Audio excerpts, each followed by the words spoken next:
जी दोस्तों, क्या हाल चाल? ठीक हो गाइस? आज इस वीडियो में हम दो चीजें बहुत इंपॉर्टेंट डिस्कस करने वाले हैं। पहला पहला क्वेश्चन सबसे बड़ा ये निकल के आता है भाई, किसी को ना इंडिया में 6 साल का 10 साल का एक्सपीरियंस हो ना, लोग कहते हैं ये तुम्हारी तो भाई पीआर पक्की हो जाएगी, आप कनाडा क्यों नहीं चले जाते? भाई मैं ये रियल चीज बता रहा हूं ये, ठीक है। जैसे मान लो आपको भाई 6 साल का एक्सपीरियंस है, 5-6 साल का एक्सपीरियंस है, 8 साल का है, 10 साल का है, लोग कहना स्टार्ट कर देते हैं कि आपका तो भाई इतना ज्यादा एक्सपीरियंस है, आपकी तो पीआर ऐसी हो जाएगी। कितनी सच्चाई है इस चीज में मैं आपको बताऊंगा इस वीडियो में। और जी दूसरा क्वेश्चन ये भी आता है, जी आपकी तो उम्र 40 साल हो गई है, आपकी तो उम्र 45 साल है, जी आपकी पीआर नहीं हो सकती। आपकी पीआर नहीं हो सकती अगर आप प्रिंसिपल एप्लीकेंट हो, आप अप्लाई करना चाहते हो, तो लोग कहते हैं जी आपकी तो उम्र इतनी ज्यादा हो गई है, पीआर नहीं होगी। तो क्या है क्या नहीं है, इस वीडियो में भाई डिस्कस करने वाला है। बड़ा भाई एक बेसिक सा टॉपिक है, लेकिन बहुत सारे लोगों का सेम क्वेश्चन है, कॉमन क्वेश्चन है, ठीक है जी। तो पहले तो हम बात कर लें भाई कि यार वाकई ये चीज सही है कि अगर मेरे पास इतना एक्सपीरियंस है भाई इंडिया में, तो जी मेरी पीआर पक्की है। भाई ये बिल्कुल एक ना हवा में बात करने वाली बात है, हवा में बात करने वाली बात है। क्यों?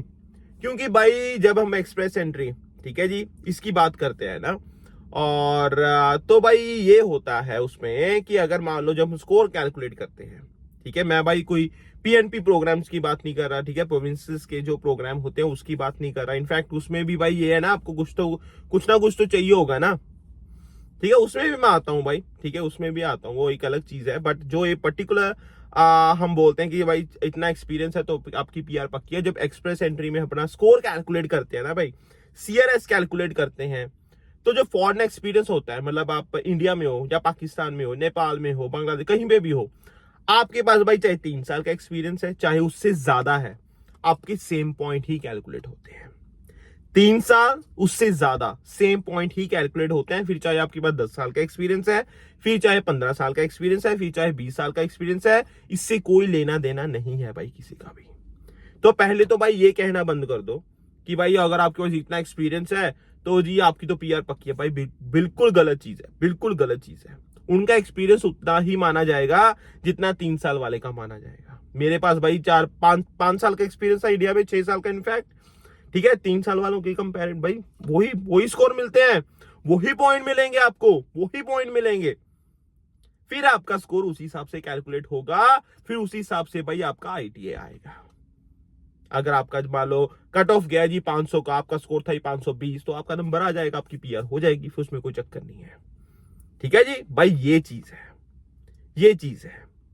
सेम भाई फॉर पीएनपी, है ना। देखो कोई प्रोविंस का भाई प्रोग्राम है, अगर आप उसमें एलिजिबल होते हो, ठीक है जी, मुझे नहीं लगता भाई किसी भी प्रोग्राम में, प्रोविंस के प्रोग्राम में ऐसा है कि आपके पास 2 साल का एक्सपीरियंस है तो आप आ जाओ, अगर 15 साल का एक्सपीरियंस है तो आप आ जाओ। भाई नहीं, ऐसा मत सोचो कि भाई मेरे पास इतना एक्सपीरियंस तो मेरी पीआर पक्की है, ऐसा नहीं होता भाई। प्रॉपर एक सिस्टम है, प्रॉपर आपको स्कोर कैलकुलेट करना पड़ेगा और अपनी एलिजिबिलिटी देखनी पड़ेगी। वो सारी चीजें देख के अगर आप एलिजिबल होते हो तो आपकी पीआर के चांसेस होते हैं, अदरवाइज फिर आप वहीं पे रह के काम करो भाई, ठीक है जी। तो भाई इस चीज को तो पहले दिमाग से निकाल दो। क्लियर हो गया जी। अब दूसरी बात यह है कि कुछ लोग कहते हैं कि ये आपकी तो उम्र इतनी हो गई जी, पॉसिबल नहीं है। चलो भाई आपको कोई स्पॉन्सर कर रहा है, वो तो एक अलग कॉन्सेप्ट है, वो तो एक अलग कॉन्सेप्ट है। उसमें तो भाई ये है कि आपने कुछ लेना देना नहीं है ना, पर आपका जो प्रिंसिपल एप्लीकेंट है जो स्पॉन्सर कर रहा है आपको, तो वो ही सब कुछ कर लेगा, ठीक है, फेयर एनफ। बट अगर आप खुद अप्लाई कर रहे हो, उसमें भाई ये होता है जी कि आपकी जैसे जैसे उम्र बढ़ती है ना, आई थिंक 29 तक तो वो पॉइंट्स कम नहीं होते हैं, बट जैसी उम्र बढ़ती है 30, 31, 32, वो पॉइंट्स कम होने स्टार्ट हो जाते हैं। जैसे मैंने कहा एक्सप्रेस एंट्री में हम सीआरएस कैलकुलेट करते हैं, वो कैसे कैलकुलेट करते हैं मैंने दूसरी वीडियो में गाइस समझाया हुआ, आप जाके चेक कर लेना, ठीक है जी। तो जैसे जैसे उम्र बढ़ती है पॉइंट्स आपके कम होने स्टार्ट हो जाते हैं, पॉइंट्स आपके कम होने स्टार्ट हो जाते हैं, तो आपका स्कोर थोड़ा कम हो जाता है।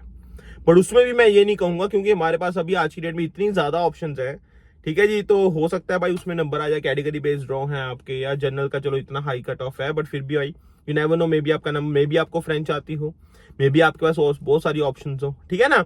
तो उम्र का भाई सिर्फ ये नुकसान होता है कि आपके पॉइंट्स थोड़े कम होने स्टार्ट हो जाते हैं 30 के बाद, 30 30 30 31 32 33 ऐसे करके भाई पॉइंट्स कम होते रहते हैं जी। बट हाँ, इसका मतलब ये बिल्कुल नहीं है कि अगर आपकी उम्र 40 साल है 45 साल का आपकी वो पीआर नहीं हो सकती भाई, बिल्कुल कहीं पे भी नहीं लिखा हुआ ये कि आप इतनी एज तक ही आप पीआर के लिए अप्लाई कर सकते हो भाई। अगर कोई आपको ऐसा कहता है ना, बिल्कुल गलत इंफॉर्मेशन है, बिल्कुल गलत इंफॉर्मेशन है। और मैं आपको एक और चीज बताऊं भाई, मैं ना जब मेरे पास इंडिया का कितना 5-6 साल का एक्सपीरियंस था, ठीक है ना, 6 साल का, तो स्टडी गैप हो गई। 2013 में मैंने इंजीनियरिंग कंप्लीट की थी, 2019 में मैं यहाँ पे आया हूँ, ठीक है। तो जब मैं अप्लाई करने लगा ना 18 में 19 में, तो भाई मुझे ऑलमोस्ट सब कंसल्टेंट ने बोल दिया कि जी भाई आपका तो वीजा लग ही नहीं सकता। मैं भाई क्यों? कह रहे आप तो एलिजिबल नहीं हो। मैं क्यों जी? कह रहे इतने साल का स्टडी गैप हो गया। आई वाज लाइक कि मेरी मर्जी है, मैं चाहे 10 साल के बाद जाऊं। तो करते करते करते भाई वो गलत इंफॉर्मेशन थी, ऐसा कुछ नहीं था कि आप इतने गैप के बाद नहीं अप्लाई कर सकते, ये नहीं हो सकता। आपके पास प्रॉपर डॉक्यूमेंट्स होने चाहिए, आपने काम अगर गैप है तो क्यों है वो उसकी एक्सप्लेनेशन होनी चाहिए। You are good to go, कोई चक्कर ही नहीं है। ऐसे ही भाई लोग डराते रहते हैं कुछ भी है। तो भाई चीजों को समझो, कॉन्सेप्ट समझो। तो मोटी मोटी बातें ये थी, उम्र है ज्यादा, पीआर हो सकती है, बिल्कुल हो सकती है जी। आपके पास एक्सपीरियंस 10 साल का है, 15 साल का है, क्या उसका मतलब यह है कि आपकी कनाडा की पीआर पक्की है? गलत इंफॉर्मेशन है, ठीक है जी। तो चीजों को भाई थोड़ा सा डिटेल में जाओ, ठीक है। एक वीडियो में भाई इतना लंबा समझाना पॉसिबल नहीं होता, क्योंकि भाई फिर हमें सीआरएस कैलकुलेट करना, उसके लिए भाई मैंने अलग वीडियो डाली हुई है। वो आप चीजें थोड़ा देखो, चैनल को थोड़ा एक्सप्लोर करो, आपको बहुत कुछ सीखने को मिल जाएगा गाइस। मैं हमेशा ये कोशिश करता हूं कि भाई हर वीडियो में कुछ ना कुछ आपको सिखा के जाऊं, ठीक है। और आपने होमवर्क भी करना है भाई।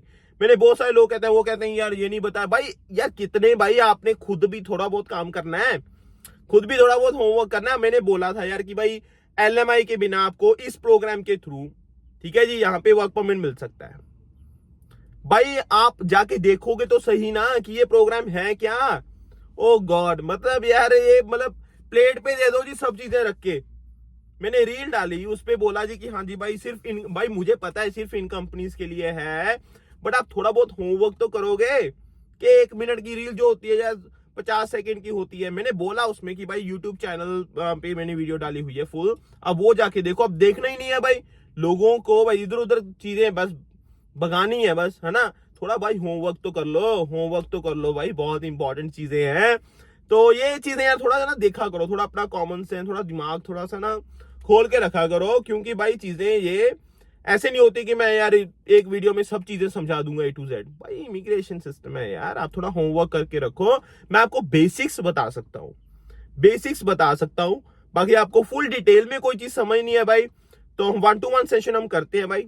इंस्टाग्राम पे मुझे मैसेज कर सकते हो आप, नायब_संगेर के नाम से हूँ वहां पे, NAIB_संगेर के नाम से हूँ वहां पे, मुझे फॉलो कर लो भाई, मैसेज करो।